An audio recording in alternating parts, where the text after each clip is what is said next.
कुछ तो आगे बढ़ो, कुछ तो एक कदम तो आगे बढ़ाओ। आपसे 5 नमाजें नहीं पढ़ी जा रही, एक की तो पाबंदी शुरू करो। बोलो भाई फजर में नहीं उठा जाता, ज़ोहर में तो आ जाओ। कुछ दिन जब ज़ोहर में आओगे इंशाअल्लाह पाबंदी के साथ, तो एक तबीयत में सुकून महसूस होगा। लोग भी कहेंगे कुछ चेहरे पे माशाअल्लाह वो जो फिटकार हुआ करती थी, अभी नूर तो नहीं आया मगर फिटकार में कुछ कमी अल्हम्दुलिल्लाह माजरत के साथ महसूस हो रही है। नूर नहीं आया अभी, लेकिन वो फिटकार में कुछ क्या हो गई है, कमी। और कुछ बातें भी आपकी अच्छी हो गई हैं, कुछ सुलझे से लग रहे हो, तो ये चीजें मोटिवेट करेंगी आपको कि यार असर भी पढ़ लिया करो।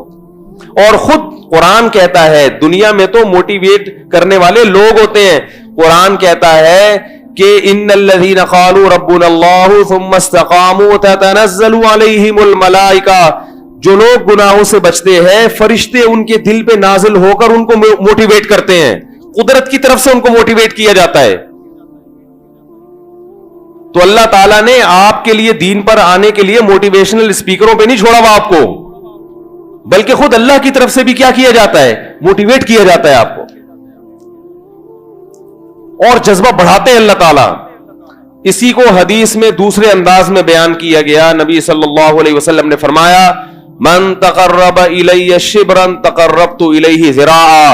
अल्लाह कहते हैं जो मेरी तरफ एक बालिश आता है मैं उसकी तरफ एक हाथ चल के जाता हूं।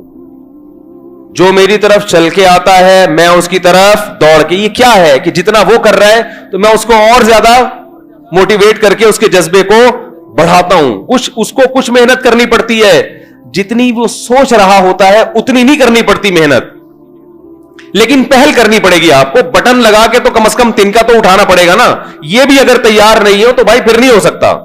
अनुलज़िमुकुमूहा व अंतुम लहा कारिहून। अल्लाह कहते हैं ये हिदायत हम तुम पर थोप दें, तुम्हें कान से पकड़ के सीधे रास्ते पे चला दें, ऐसा नहीं होता। कुछ करना पड़ेगा, हिलना पड़ेगा।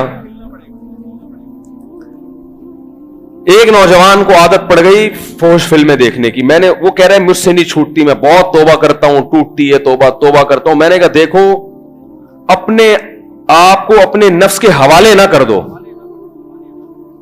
हवाले करने का मतलब अब ये आप यानी ये फर्ज करके बैठ गए कि अब मेरा नफ्स मुझसे जो करवाएगा वो मैं करूंगा, क्योंकि अब तजर्बा करके देख लिया, तौबा भी करके देख ली। एक ने तो कहा मैं हज करके आया फिर भी नहीं छूट रही, फिर मुझसे तौबा टूट गई। तो मैंने कहा अपने आप को अपने नफ्स के हवाले करके मत बैठो कि अब मायूस हो गए कि यार अब नहीं छूट रही तो अब जिंदगी इसी में गुजारे। मैंने कहा ना ना ना, फड्डेबाजी नफ्स के साथ करनी है। और मैंने कहा चूंकि इसकी लत पड़ गई है, ये लत तो आपने खुद डाली है ना, अब इसकी सजा है। सजा ये कि अब ये लत इतने आराम से नहीं छूटेगी। एक दफा किसी से गुनाह हो गया फौरन गिड़गिड़ा के तौबा करके छोड़ देता। आपने खुद बार बार तौबा तोड़ी है, बार बार तौबा तोड़ी है, तो अब अल्लाह कहता है कि अब तुम्हें छोड़ने में भी कुछ मुश्किल पेश आएगी, लेकिन हिम्मत करो, अल्लाह छुड़वा देगा इंशाअल्लाह। वो हिम्मत कैसे करो? मैंने कहा पहली बात तो ये कि अपने ये तस्लीम नहीं करना अपने आप को। जैसे रिंग में किसी पहलवान से आपका मुकाबला हो, आपको पता है पिटूंगा मैं, तो एक पिटने का तरीका, एक हारने का तरीका होता है कि पिट पिटा के मुकाबला किया और उसके बाद हार गए तो जीतने वाले को लोग मुबारकबाद देते हैं, हारने वाले को भी कहते हैं बहरहाल मुकाबला तुमने भी डट के किया। क्या ख्याल है? और एक हारने वाला वो होता है रिंग में उतरा और कहता है भाई अल्लाह का वास्ता मुझे माफ कर दे यार, मैं लेट रहा हूं, बस पता कहां लेटना है, कितनी देर तक अपने बाजू जमीन पे रखने हैं। लोग उस पर लानते करेंगे ना, बोले कम्बख्त आया क्यों है रिंग में, हमें बदनाम करने के लिए आया था। कुछ तो फाइट करता, कुछ तो लड़ता। तो चलो हार जीत तो होती है, कभी कभी बड़े फाइटर हार जाते हैं, तो तू भी हार जाता। हम कहते हैं यार कोई बात नहीं यार, हार जीत तो किसी न किसी ने तो हारना था ना। तो तू तो वहीं आगे आराम से लेट गया और कह रहे बता दो रेफरी साहब हो गए, तीन तक गिनती गिन ली है, उड़ जाऊं। तो मैंने कहा मेरे भाई ठनी इससे है दुश्मनी उम्र भर की। ये जो नफ्स है ना और शैतान, इससे जिंदगी भर की दुश्मनी है। कभी वो दबा ले, कभी तू दबा ले, कभी तू भी तो पिछाड़ इसको। तो पिछाड़ने का मैंने उनको टेक्निकल तरीका बताया। असल तो यह है कि जब किसी को ऐसी लत पड़ जाए ना, किसी शेख से बुजुर्ग से बाकायदा इस्लाही ताल्लुक कायम करे, उनको लिख के दे, उनकी खानका में जाके बैठे, अल्लाह अल्लाह सुने, तो आहिस्ता आहिस्ता इंशाअल्लाह गुनाहों की नफरत दिल में पैदा हो जाएगी। लेकिन जैसे जो जनरल फिजिशियन होते हैं ना, वो कुछ बीमारियों की एक उमूमी दवा तो देते ही हैं, भाई सर में दर्द हो तो पैनाडोल तो सभी खा सकते हैं, कहते हैं ना, باقی آپ جا کے ڈاکٹر کو چیک کرا دیں یہ درد ہو کیوں رہا ہے. تو جو روحانی علاج، یہ والے نہیں ٹوپی ڈرامے والے روحانی کی بات کر رہا ہوں، جو بزرگان دین ہوتے ہیں جو اللہ اللہ لوگوں کو سکھاتے ہیں، اصل تو ان کے پاس ان چیزوں کا علاج ہوتا ہے. ان کے پاس سینکڑوں اس قسم کے مریض آ چکے ہوتے ہیں. لیکن ایک جنرل فزیشین جو ہوتا ہے وہ ایک نسخہ ویسے ہی بتاتا ہے. تو علماء اس کے لیے ایک نسخہ بتاتے ہیں کہ دیکھو جب کسی گناہ کی لت پڑ جائے، خاص طور پر یہ فحش فلموں کی آج کل بہت سارے لوگوں کو لت پڑ چکی ہے، یہ پہلا تو یہ عزم کرنا ہے یہ چھوڑنا ہے. کیونکہ یہ عادت لے کے قبر میں چلے گئے نا تو قبر میں خیر نہیں ہے. یاد رکھو قبر میں خیر نہیں ہے، بہت بڑا عذاب ہے، بہت بڑا عذاب ہے. یہ بہت بڑی بے حیائی ہے، یہ چھوٹی بے حیائی نہیں ہے، بہت بڑی بے حیائی ہے. تو اس سے دنیا کا بھی نقصان ہے. وہ دنیا کے کیا نقصانات ہیں وہ ابھی میں چھیڑوں گا تو بات لمبی ہو جائے گی. یہ انسان کی باڈی کو بھی خراب کرتی ہے یہ بیماری، اور آخرت تو برباد ہوتی ہے.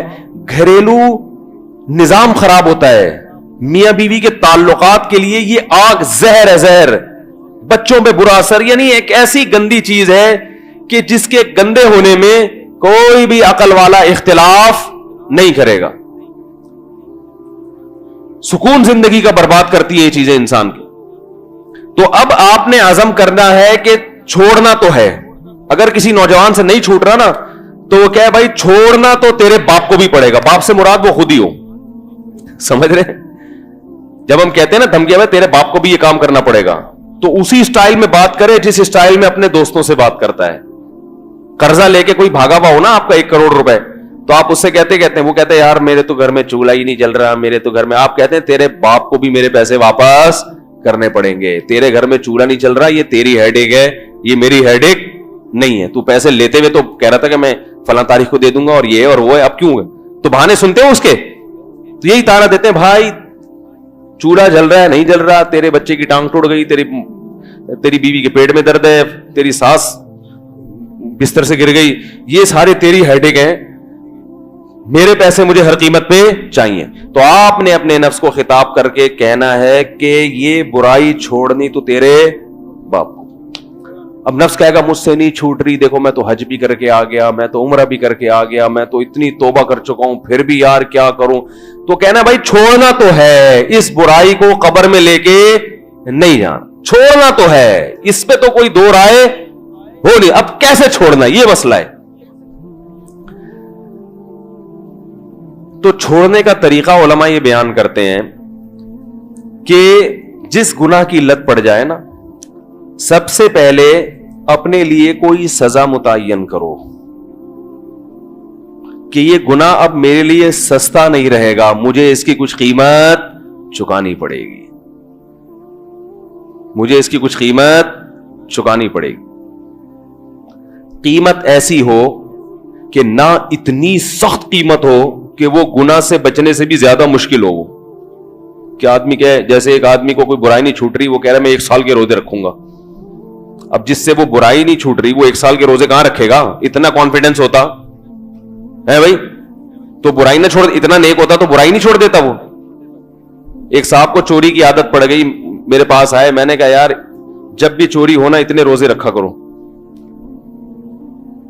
تو وہ کہنے میں 1 مہینے کے رکھوں گا. میں نے کہا 1 مہینے کے تو افورڈ نہیں کر سکتا، اتنا نیک ہوتا تو چوری کیوں کرتا بھائی، اتنا نیک ہوتا تو چوری کیوں کرتا. تو یہ بھی کسی ماہر سے، اس لیے کسی اللہ والے سے تعلق رکھا جاتا ہے کہ وہ آپ کے لیے کوئی سزا خود تجویز کریں آپ کی مالی حیثیت کو دیکھ کر. تو علماء کہتے ہیں 2 قسم کی سزائیں. ایک جرمانہ، اگر مجھ سے یہ گناہ ہوا تو اتنے پیسے اللہ کی راہ میں صدقہ کروں گا. وہ پیسے اتنے زیادہ بھی نہ ہو کہ بہت زیادہ چپت لگ جائے، اتنے تھوڑے بھی نہ ہو کہ ہلکی سی خارش ہو. بس جیسے بعض دفعہ کوئی تھپڑ مارتا ہے تو انسان کو سمجھ میں نہیں آ رہا تو اس نے مجھے پیار کیا ہے، گال پہ ہاتھ پھیرا ہے یا چماٹا مارا ہے.